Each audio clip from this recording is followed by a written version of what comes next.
নমস্কার বন্ধুরা, আপনাদের সকলকে আমার চ্যানেলে স্বাগতম। রাম ঠাকুরের কথা বইটি ডক্টর ইন্দুভূষণ বন্দ্যোপাধ্যায়ের লেখা। আগের দিন কি পাঠ করেছিলাম, আজকে ঠিক পর থেকে পাঠ করা শুরু করব। তার আগে আমার পিতামাতাকে প্রণাম জানিয়ে, গুরুদেবের চরণে সশস্ত্র প্রণাম জানিয়ে আজকের পাঠ শুরু করছি। পঞ্চুবাবুর বাড়ি ছিল হুগলি জেলার জিরাট নামক গ্রামে, কিন্তু তিনি মানুষ হয়েছিলেন ধুবড়িতে। সেখানে তাহার পিতামাতা একজন লব্ধ প্রতিষ্ঠিত উকিল ছিলেন।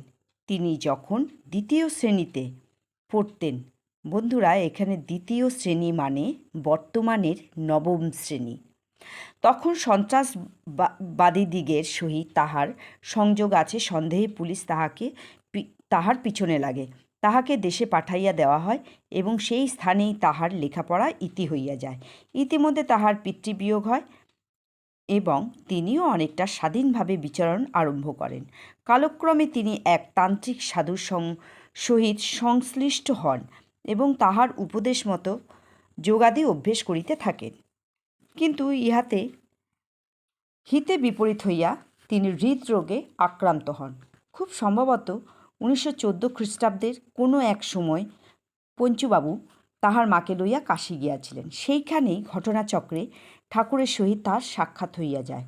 ঠাকুরের নির্দেশ মতো কিছুকাল চলিবার পরই তাহার রোগ সারিয়া যায় এবং তিনিও ঠাকুরের একজন ঐকান্তিক সেবক হইয়া পড়েন। আমার ঠাকুরের সহিত পরিচয়ের প্রথমাবস্থায় পঞ্চুবাবুকে কিছুদিন ঠাকুরের তল্পিবাহক রূপে দেখিয়াছিলাম। ঠাকুর যেখানেই যাইতেন, পঞ্চুবাবুও পিছনে পিছনে ঠাকুরের গাট্টিটি লইয়া সঙ্গে সঙ্গে যাইতেন। আমি জানিতাম যে পঞ্চুবাবু ঠাকুরকে লইয়া নৈনিতাল গিয়াছেন। এখন বলিলেন যে বৃন্দাবন হইতে ফিরিতেছেন। এই দুরন্ত গরমে বৃন্দাবন গিয়াছিলেন কেন জিজ্ঞাসা করাতে পঞ্চুবাবু বলিলেন যে প্রথমে তিনি ঠাকুরকে লইয়া নৈনিতালে গিয়াছিলেন, সোহং স্বামীর আশ্রমে উঠিয়াছিলেন, কিন্তু 2 থেকে 3 দিন পরেই ঠাকুর আর সেখানে থাকিতে সম্মত না হওয়ায় অন্য একটি ঘর ভাড়া করিয়া সেখানে চলিয়া যান। মধ্য ভারতের কোনো এক করদ রাজ্যের রাজা এই সময় সস্ত্রীক নৈনিতালে অবস্থান করিতেছিলেন। ইহারা স্বামী স্ত্রী কি জানি কেন ঠাকুরের প্রতি অত্যন্ত আকৃষ্ট হইয়া পড়েন। রানী নিয়মিত 2 বার এবং রাজা অন্তত 1 বার ঠাকুর দর্শনে আসিতে লাগিলেন। ফলমূলাদির উপঢৌকনও নিয়মিতই আসিত। ঠাকুর তাহা স্পর্শও করিতেন না। পঞ্চুবাবু সারাদিন বারে বারে আকুণ্ঠ খাইতেন, কিন্তু তথাপি বেশিরভাগই পড়িয়া থাকিত এবং সেইগুলি বিলাইয়া দেওয়া হইত। কিছুদিন এইভাবে কাটিবার পর রানী একদিন ঠাকুরকে বলিলেন, আভি আপ বুদ্ধা হো গয়া, इधर उधर ढूंढने को वक्त नहीं है। मेरा राज्य में चलिए, एक ठो बढ़िया आश्रम बना दूंगी, मजे से रहो जाएंगे।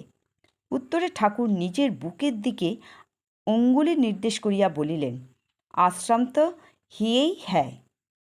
সেই দিনই ঠাকুর পঞ্চুবাবুকে বলিলেন, রানী কানি দিয়া আমাগো কাম নাই, কালই চলেন অন্যখানে যাই। ঠাকুরের নির্দেশ মতো ইহার পর দিনই পঞ্চুবাবু তাহাকে লইয়া বৃন্দাবন রওনা হইয়া আসিলেন। বৈশাখ মাসের শেষাশেষি বৃন্দাবনে দুরন্ত গরম। নৈনিতালের ঠান্ডা আবহাওয়া হইতে আসিয়া পঞ্চুবাবুর পক্ষে এই গরমে অসহনীয় হইয়া উঠিল। কিন্তু ঠাকুর যেমন তেমনই আছেন, নৈনিতালেও যা আর বৈশাখ মাসের বৃন্দাবনেও তা। একতলার একখানি ঘর ভাড়া লওয়া হইয়াছিল। সঙ্গেই একটি ছোট রান্নাঘর ছিল। রান্নাঘরের পাশে কুয়া, জল তুলিবার জন্য একটি লোক নিযুক্ত হইয়াছিল। পঞ্চুবাবু বলিলেন যে ভোরবেলা শৌচাদি সমাপন হইয়া গেলেই ঠাকুর তাহাকে যমুনায় স্নান করাইতে পাঠাইয়া দিতেন। পঞ্চুবাবুও ইহাতে আপত্তি করিবার উপায় ছিল না, কারণ একটু বেলা হইলেই বালু এমন তাতাইয়া যাইত যে ঘরের বাহিরে হওয়া সম্ভব হইত না। মনে হইত যেন আগুনের ঝলকা বহিয়া যাইতেছে। যমুনা হইতে ফিরিয়া পঞ্চুবাবু দেখিতেন যে ঠাকুর ইতিমধ্যেই উনান ধরাইয়া তরকারি রাঁধিয়াছেন, শাক ভাজিয়াছেন এবং হাঁড়িতে ভাত চড়াইয়া দিয়াছেন। চালের সঙ্গে কিছু ডালও পুটুলি বাঁধিয়া হাঁড়িতে ফেলিয়া দিয়াছেন। এইরূপ প্রত্যহই হইত। ঠাকুর পঞ্চুবাবুর কোনো আপত্তি আমলেই আনিতেন না। পাছে তাহার কোনো অসুবিধা হয়। এই জন্যই ঠাকুর তাহার নিজের আহারটি অত্যন্ত সরল করিয়া লইয়াছিলেন। 4টি খেজুর, 4টি মনক্কা ও 3 থেকে 4 গ্লাস জল খাইয়াই কাটাইয়া দিতেন। গরমের দরুন 8টা থেকে 8:30টার ভিতরেই স্নানাহার শেষ করিয়া ঘরের দরজা জানালা বন্ধ করিয়া ভিতরে বসিয়া বা শুইয়া থাকিতে হইত। রাত্রি 8টার পূর্বে বাহিরে যাওয়া সম্ভব হইত না। পঞ্চুবাবু কখনো বা বসিয়া, কখনো বা শুইয়া, কখনো বা ঠাকুরের সঙ্গে কথা বলিয়া সময়টা কাটাইয়া দিতেন। ঘুম বড় একটা হইত না, মাঝে মাঝে তন্দ্রা আসিত, কিন্তু যখনই তন্দ্রা ভাঙিয়া যাইত তখনই দেখিতেন যে ঠাকুর পাখা লইয়া তাহাকে হাওয়া করিতেছেন, অথবা ভিজা গামছা দিয়া সযত্নে তাহার গা মুছাইয়া দিতেছেন। পঞ্চুবাবুর উভয় সংকটে পড়িলেন।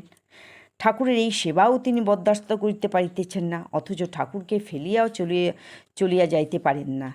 নিতান্ত অস্বস্তিতে তাহার দিন কাটাইতে লাগিল। পঞ্চুবাবু আমাকে বলিয়াছিলেন যে বসিয়া বসিয়া তিনি তাহার দুর্ভাগ্যের কথা ভাবিতেন। ঠাকুরকে এমন নিঃসঙ্গ অবস্থায় একাকী অনেক স্বীকৃতি বলেই তিনি পাইয়াছিলেন, কিন্তু তাহার ভাগ্যদেশে কিছুই হইল না। একদিন কিন্তু ঠাকুরের আচরণ পঞ্চুবাবুর ধৈর্যের সীমা অতিক্রম করিয়া গেল। যে ভৃত্যটি নিযুক্ত হইয়াছিল সে সকালে 3 বালতি ও সন্ধ্যার পর 3 বালতি জল তুলিয়া দিয়া যাইত। ইহাতেই সব কাজ সমাধান করিতে হইত। সেদিন সন্ধ্যাবেলা বাড়িওয়ালার পুত্র আসিয়া সংবাদ দিয়া গেল যে ভৃত্যটি অসুস্থ, সে আসিতে পারিবেন না, সুতরাং জল তোলার ব্যবস্থা নিজেরাই করিয়া লইতে হইবে। রাত্রিতে রান্নার হাঙ্গামা ছিল না। বাজার হইতে পুরি তরকারি ও কিছু মিষ্টি আনাইয়া পঞ্চুবাবু চালাইয়া দিতেন। অনুসন্ধানে দেখিলেন যে তখনও কলসিতে ও বালতিতে যে পরিমাণ জল আছে তাহাতে রাত্রিটা অনায়াসেই কাটাইয়া দেওয়া যাইবে। সুতরাং স্থির হইল যে রাত্রিতে আর জল তুলিতে হইবে না। প্রাতকালে ভৃত্য আসে ভালো, নতুবা নিজেই যাহা হয় করিবেন। তো বন্ধুরা, আমি পাঠকে এখানেই বিরাম দিলাম। আজকে আর পাঠকে এগিয়ে নিয়ে যাব না। নমস্কার।